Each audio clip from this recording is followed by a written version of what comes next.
ಸ್ನೇಹಿತರೆ ನಮಸ್ಕಾರ. ಸದ್ಯೋಗ, ಸಚ್ಚಿಂತನೆಗಳು, ಸತ್ಕಾರ್ಯಗಳು ನಮ್ಮ ಶ್ರಮಕ್ಕೆ ಸಾರ್ಥಕವಾಗಲಿ. ಇದು ಮಾನವ ಜನಾಂಗದ ಮೂಲ ಉದ್ದೇಶ. ಸ್ನೇಹಿತರೆ ನಮಸ್ಕಾರ. ಇದು Yogamruta. Welcome to my channel. ಯೋಗಾಮೃತಕ್ಕೆ ನಿಮಗೆ ಸ್ವಾಗತ. ನನ್ನ ಈ ಚಾನೆಲ್ ಕೂಡ ಆ ನಿಟ್ಟಿನಲ್ಲೇ ಮುಂದುವರಿತಿದ್ದು, ಇದರಲ್ಲಿ ಹಲವಾರು ವಿಚಾರಗಳನ್ನು ನಿಮ್ಮ ಜೊತೆ ಹಂಚ್ಕೊತಾ ಇದ್ದೀನಿ ಸ್ನೇಹಿತರೆ. ಓಕೆನಾ? ಏನೆಲ್ಲ ವಿಚಾರ ಸ್ನೇಹಿತರೆ? ಆರೋಗ್ಯವಾಗಿರಬೇಕು ಅಂತ ಹೇಳಿದ್ರೆ ಯೋಗ ಒಂದೇ ಅಲ್ಲ, ಕೇವಲ ದೈಹಿಕ ಆರೋಗ್ಯ ಮಾತ್ರ ಅಲ್ಲ, ಅದಕ್ಕೆ ಮಾನಸಿಕ ಆರೋಗ್ಯ, ಬೌದ್ಧಿಕ ಆರೋಗ್ಯ ಬಹಳ ಮುಖ್ಯ. ಸೊ ಈ ಮಾನಸಿಕ ಆರೋಗ್ಯ ಅಂದ್ರೇನು, ಬೌದ್ಧಿಕ ಆರೋಗ್ಯ ಅಂದ್ರೇನು? ದೈಹಿಕ ಆರೋಗ್ಯ ಅಂದ ತಕ್ಷಣ ನಾವು ಎಕ್ಸಸೈಸ್ ಮಾಡ್ತೀವಿ, ಯೋಗ ಮಾಡಬೇಕು ಅಂತ ಹೇಳ್ತೀವಿ. ಎಸ್, ಇದೆಲ್ಲ ಕರೆಕ್ಟು, ಮಾಡಬೇಕಾದ್ರೆ. ಬಟ್ ಇದರ ಜೊತೆಗೆ ನಮ್ಮ ಮಾನಸಿಕ ಆರೋಗ್ಯ ಕೂಡ ಬಹಳ ಮುಖ್ಯ. ಈ ನಿಟ್ಟಿನಲ್ಲಿ ನಾನು ಹಲವಾರು ವಿಷಯಗಳನ್ನು ನಿಮ್ಮ ಜೊತೆ ಹಂಚ್ಕೋತೀನಿ. ಅಂದ್ರೆ ಹಿಂದಿನ ವಿಡಿಯೋದಲ್ಲಿ ಹೇಳಿದ್ದೆ ಸ್ನೇಹಿತರೆ, ಕತೆ ಇರ್ಬೋದು, ಅಂದ್ರೆ ನೀತಿ ಕಥೆಗಳನ್ನ, ವಿಚಾರ ವಿಮರ್ಶೆಗಳನ್ನ, ಮಹಾಭಾರತ, ರಾಮಾಯಣ ಅಥವಾ ಪುರಾಣಗಳಲ್ಲಿ ಬರುವಂತ ಪಾತ್ರಗಳ ಬಗ್ಗೆ ಅಥವಾ ಸ್ವಾತಂತ್ರ್ಯ ಹೋರಾಟಗಾರರ ಬಗ್ಗೆ ನಮಗೆ ಎಷ್ಟೋ ವಿಷಯಗಳು ಗೊತ್ತಿರೋದೇ ಇಲ್ಲ. ಅಷ್ಟೇ ಸಾಮಾಜಿಕ ವಿಷಯಗಳು, ಹಿಸ್ಟ್ರಿ, ಇತಿಹಾಸದಲ್ಲಿರುವಂತಹ ವಿಷಯಗಳು, ಮನ ಪರಿವರ್ತಿಸುವಂತಹ ವಿಷಯಗಳು, ಇದೆಲ್ಲವನ್ನ ನಾನು ಹೇಳ್ತೇನೆ. ಅಷ್ಟೇ ಅಲ್ಲ, ನಮ್ಮ ಸನಾತನ ಸಂಸ್ಕೃತಿಯಲ್ಲಿ ಬಗ್ಗೆ ಬರುವಂತ ಅಂದ್ರೆ ಹಬ್ಬ ಹರಿದಿನಗಳಿರ್ಬೋದು, ಪೂಜೆ ಕಾರ್ಯ ಇರ್ಬೋದು, ಯಾಕೆ ಮಾಡ್ತಾರೆ, ಏನು ಎತ್ತ. ಫಾರ್ ಎಕ್ಸಾಂಪಲ್ ಹೇಳ್ತೀನಿ ಸ್ನೇಹಿತರೆ, ದೇವಸ್ಥಾನಕ್ಕೆ ನಾವು ಹೋಗ್ತೀವಿ ಅಲ್ವಾ, ದೇವಸ್ಥಾನಕ್ಕೆ ಯಾಕೆ ಹೋಗ್ಬೇಕು? ಮನೆಯಲ್ಲಿ ದೇವ್ರಿದೆ ಅಲ್ಲ. ಕೆಲವರು ಈಗಿನ ಮಕ್ಕಳು ಕೇಳ್ತಾರೆ, ದೇವಸ್ಥಾನಕ್ಕೆ ಯಾಕೆ ಹೋಗ್ಬೇಕು, ಮನೆಯಲ್ಲಿ ದೇವ್ರಿಲ್ವಾ ಅಂತ ಕೇಳ್ತಾರೆ ಅಲ್ವಾ? ಕೇಳಿರ್ಬೋದು ಕೆಲವು ಮಕ್ಕಳು, ಅಥವಾ ಕೆಲವು ದೊಡ್ಡವರೇ ಕೇಳ್ತಾರೆ, ಮಕ್ಕಳಂತಲ್ಲ.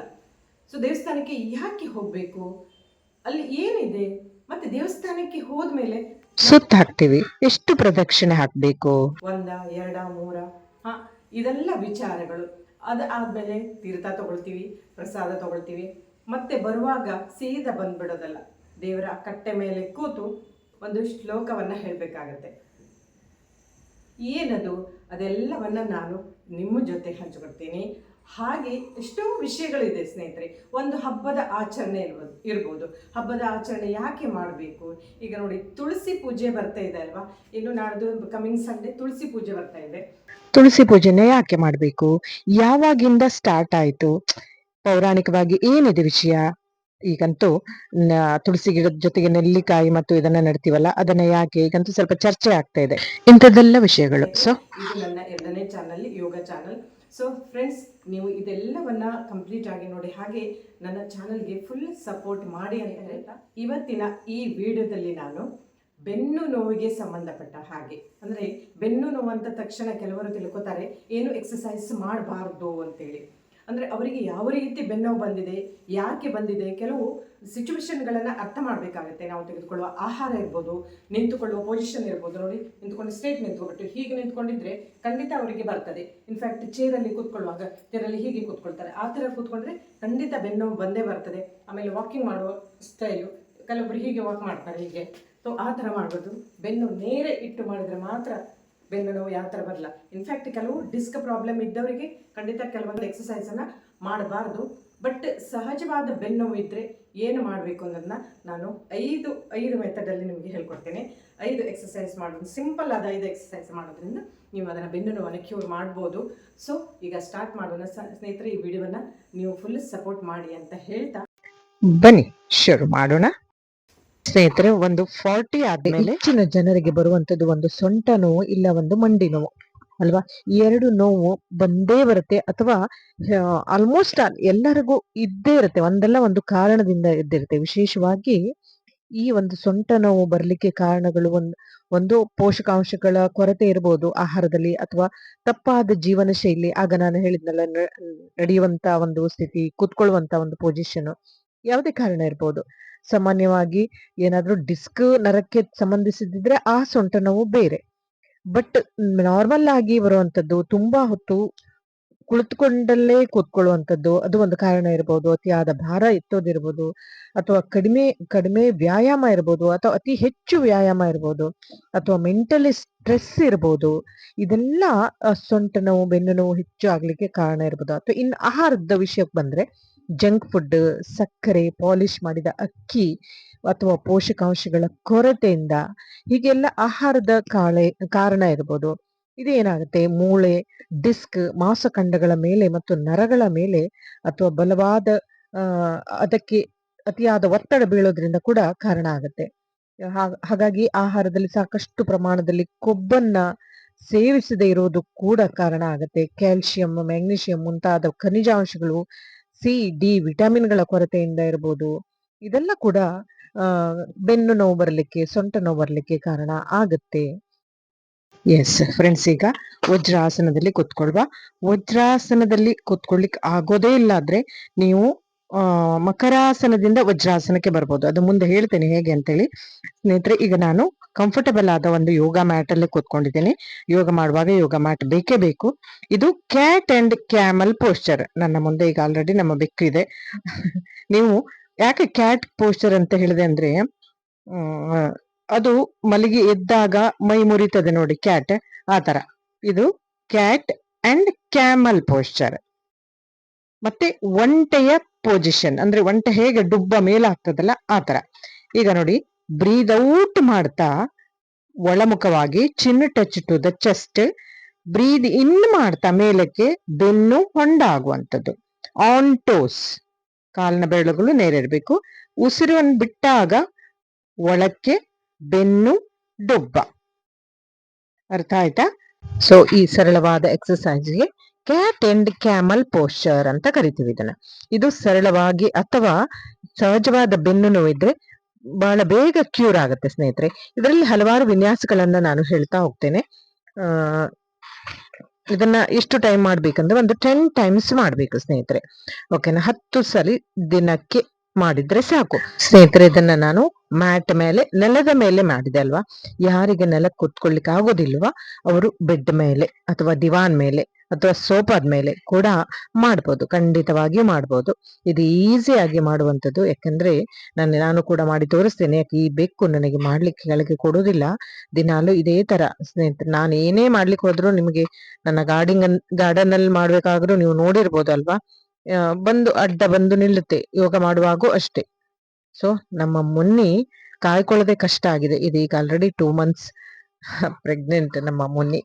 ಪಾಪ ನಾಯಿಗಳು ಹಾವಳಿ ಸ್ನೇಹಿತರೆ ನಮ್ಮ ಏರಿಯಾದಲ್ಲಿ ತುಂಬಾ ಭಯ ಆಗ್ತದೆ, ಯಾವಾಗ ಕಚ್ಕೊಂಡು ಹೋಗ್ತದೆ. ಹಿಂದೆ ಒಂದು ಬೆಕ್ಕು ನಮ್ದು ಇದೇ ತರ ಆಗಿತ್ತು. ಸೊ ಇರ್ಲಿ, ಈಗ ನೆಕ್ಸ್ಟ್ ನಾನೀಗ ದಿವಾನ್ ಮೇಲೆ ಕೂತು ಮಾಡುವಂತ ವಿನ್ಯಾಸ 2 ಸೆಕೆಂಡ್ ಸ್ಟೆಪ್ ಅನ್ನ ಹೇಗೆ ಅಂತ ತೋರಿಸ್ತೀನಿ. ಓಕೆನಾ? ಬೆನ್ನು ನೋವು, ಸೊಂಟ ನೋವು ಇದ್ದವರಿಗೆ, ಕೆಳ ಕೂತ್ಕೊಳ್ಳಲಿಕ್ಕೆ ಆಗದಿದ್ದವರಿಗೆ, ಸೊ ಮ್ಯಾಟ್ ಮೇಲೆ ಕೆಳಗೆ ನೆಲದ ಮೇಲೆ ಆಗದಿದ್ರೆ ಈ ದಿವಾನ್ ಮೇಲೋ ಅಥವಾ ಮಂಚದ ಮೇಲೆ, ಬೆಡ್ ಮೇಲೆ ಕೂತು ಕೂಡ ಮಾಡಬಹುದು ಸ್ನೇಹಿತರೆ. ಏಜ್ ಆದವರಿಗೆ ಇದು ಸ್ಪೆಷಲಿ ಫಾರ್, ನಾನು ಒಂದು ಏಜ್ ಆದವರಿಗೆ ಅಂತಾನೆ ಈ ಒಂದು ಕೆಲವೊಂದು ಇದನ್ನ ಹೇಳ್ತಾ ಇರೋದು. ಸೊ ನೋಡಿ, ಈಗ ನಿಮ್ಗೆ ವಜ್ರಾಸನದಲ್ಲಿ ಕೂತ್ಕೊಳ್ಳಿಕ್ಕೆ ಆಗ್ಲಿಲ್ಲ ಅಂದ್ರೆ ಈ ತರ ಮಕರಾಸನದಲ್ಲಿ ಕೂತ್ಕೊಳ್ಳಿ.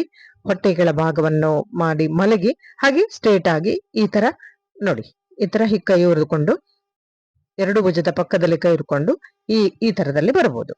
ಶಶಂಕಾಸನದಿಂದ ಮಾರ್ಜಾಲ ಸ್ಥಿತಿಗೆ ಬರಬಹುದು.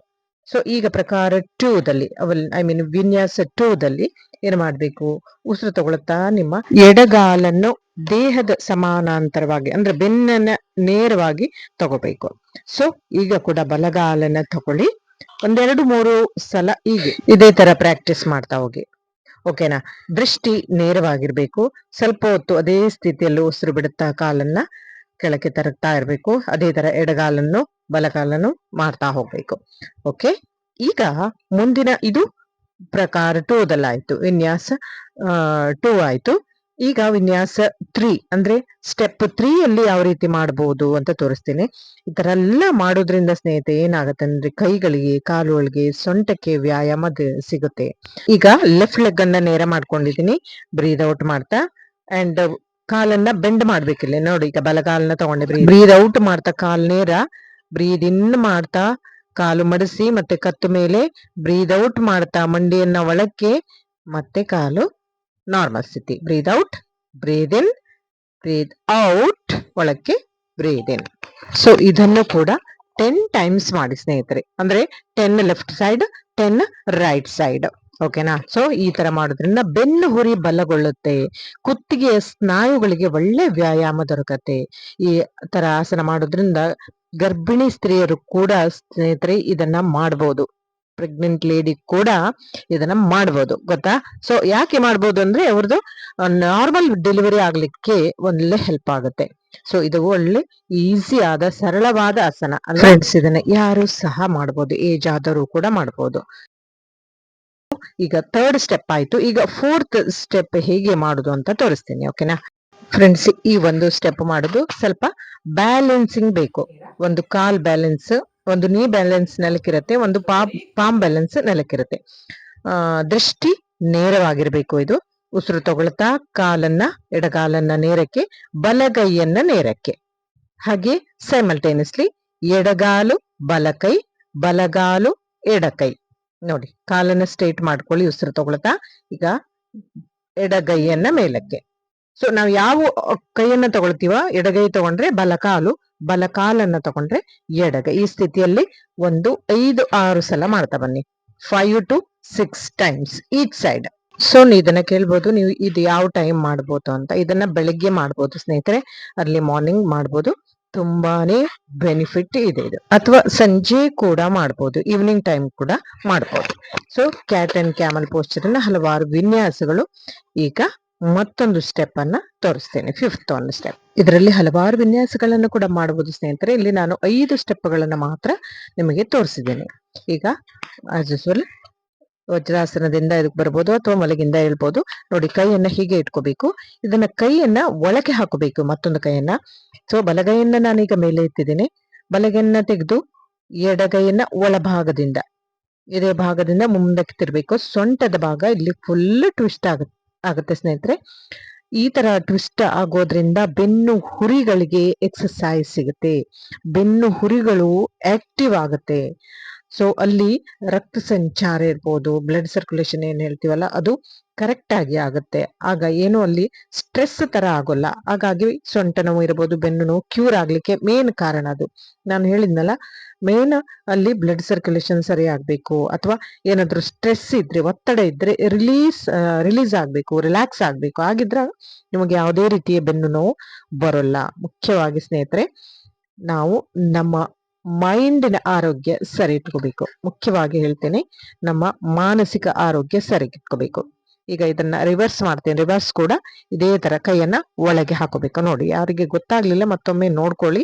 ಇದನ್ನ ಏಜ್ ಆದವರು ಮೇನ್ ಆಗಿ ಮಾಡ್ಬೋದು ಸ್ನೇಹಿತರೆ. ಎಷ್ಟು ನೋಡಿ, ಬಟ್ಟೆ ಹಿಂಡಿದ ಹಾಗೆ ಅಲ್ವಾ, ನಮ್ಮ ಸೊಂಟದ ಭಾಗ ಏನಾಗುತ್ತೆ, ಬಟ್ಟೆ ಹಿಂಡಿದಷ್ಟು ಟ್ವಿಸ್ಟ್ ಆಗುತ್ತೆ ಆತರ. ಎಸ್ ಫ್ರೆಂಡ್ಸ್, ನೋಡಿದ್ರಲ್ಲ, ಇದೇ ತರ ಆಫೀಸಲ್ಲಿ ಕೂತ್ಕೊಂಡಿರೋರು ಕೂಡ ಸೊಂಟ ನೋವು ಬರುತ್ತೆ. ಅವ್ರು ಏನ್ ಮಾಡ್ಬೇಕು, ಆಗಾಗ ಎದ್ದು ಜಸ್ಟ್ ಒಂದು ವಾಕ್ ಮಾಡ್ಬೇಕು, ಕೈಯನ್ನ ಸ್ವಲ್ಪ ಮೂವ್ಮೆಂಟ್ ಮಾಡ್ಬೇಕು. ಕತ್ತಿನ ನರಗಳು ಬಿಗಿದಿರುತ್ತವೆ, ಅದನ್ನ ನೆಕ್ ಮೂವ್ಮೆಂಟ್ ಮಾಡ್ಕೋಬೇಕು. ಇದೆಲ್ಲ ಮಾಡೋದ್ರಿಂದ ಇವನ್ ಆಫೀಸಲ್ಲಿ ಏನು ಕೂತ್ಕೊಂಡಿರ್ತಾರೆ, ಆಫೀಸ್ 10 hours 15 hours ಇದನ್ನ IT ಕಂಪನಿಯಲ್ಲಿ, ಅವರಿಗೆ ಬೇಗ ಸೊಂಟ ನೋವು ಬರುತ್ತೆ ಸ್ನೇಹಿತರೆ. ಅಂತವರಿಗೆ ಇಂಥದ್ದೊಂದು ಸಿಂಪಲ್ ಆದ ಎಕ್ಸರ್ಸೈಸ್. ಸೊ ನೋಡಿದ್ರಲ್ಲ. ಮತ್ತೆ ಕೆಲವರಿಗೆ ಮನೆಯಲ್ಲಿ ಹೆಂಗಸರಿಗೆ ಬರೆದ್ರೆ ಮತ್ತೆ ವೇಟ್ ಅನ್ನ ಎತ್ತಬಾರದು, ಜಾಸ್ತಿ ವೇಟ್ ಅನ್ನ ಕೂತ್ಕೊಂಡಿಂದ ಮೇಲೆತ್ತಬೇಕು ಹೊರತು ಬಗ್ಗಿ ಯಾವತ್ತೂ ಇದು ಮಾಡಬಾರ್ದು. ಅತಿಯಾದ ಸೊಂಟ ನೋವು ಇದ್ರೆ ಇನ್ನು ಫಾರ್ವರ್ಡ್ ಬೆಂಡಿಂಗ್ ಮಾಡ್ಲಿಕ್ಕೆ ಹೋಗ್ಬಾರ್ದು. ಇನ್ನೂ ತುಂಬಾ ನೋವು ಇದೆ ಹೇಳಾದ್ರೆ ಆಯುರ್ವೇದಿಕ್ ಅಥವಾ ಸ್ವಲ್ಪ ಡಾಕ್ಟರ್ನ ಕನ್ಸಲ್ಟ್ ಮಾಡಬಹುದು ಅಂತ ಒಂದು ಸಜೆಷನ್ ಇದೆ. ಸೊ ಈಸಿ ಆಗಿ ಮಾಡುವಂತದ್ದು, ಸರಳವಾದ ಬೆನ್ನು ಇದ್ರೆ ಈ ಒಂದು ಆಸನದಿಂದ ಖಂಡಿತ ಕ್ಯೂರ್ ಆಗತ್ತೆ ಸ್ನೇಹಿತರೆ. ಸೊ ಫ್ರೆಂಡ್ಸ್, ಈ ರೀತಿ 5 ಸಿಂಪಲ್ ಆದ ಎಕ್ಸರ್ಸೈಸ್ ಮಾಡೋದ್ರಿಂದ ನಿಮ್ಮ ಬೆನ್ನು ನೋವು ಖಂಡಿತ ಕಡಿಮೆ ಆಗುತ್ತೆ ಅಂತ ಹೇಳ್ತಾ, ಇದು ಈ ವಿಡಿಯೋದ ವಿಶೇಷತೆ. ಮುಂದಿನ ವಿಡಿಯೋದಲ್ಲಿ ಮತ್ತೊಂದು ವಿಷಯದೊಂದಿಗೆ, ಅಂದಾಗೆ ಯೋಗ ಮಾಡಿದ್ರೆ ರೋಗ ಎಲ್ಲಿದೆ. Thank you, thanks for watching. ನಮಸ್ಕಾರ.